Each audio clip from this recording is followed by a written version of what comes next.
Ils n'étaient qu'une trentaine en reconnaissance aujourd'hui. Ils seront 600 le week-end prochain, dont une petite moitié de visiteurs, notamment américains. Ces cyclo-touristes vont parcourir les îles de la Société toute la semaine en attendant la course elle-même.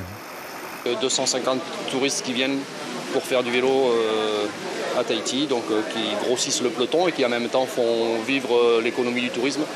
Donc on tient beaucoup à ce concept de sport-tourisme, de manière à faire connaître la Polynésie via le sport. C'est super. C'est déjà plein cette année, ce sera plein l'année prochaine. Tant qu'il y aura les croisières du Wind Spirit, la course, je vous promets qu'on va amener plein de gens chaque année.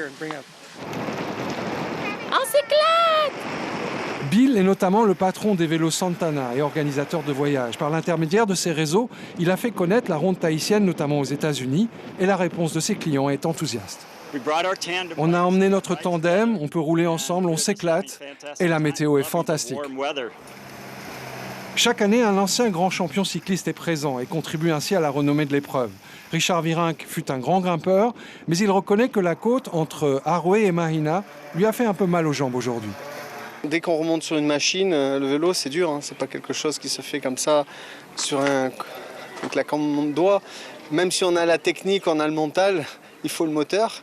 Et un moteur ça s'entretient, donc il faut une alimentation adéquate, il faut tout derrière.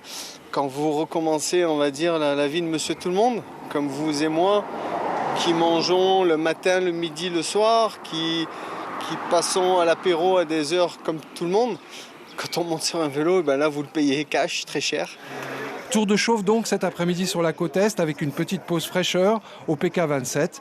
Dans une semaine, on passera aux choses sérieuses, même si la ronde tahitienne est avant tout une randonnée découverte qui devient aussi un levier pour développer le tourisme.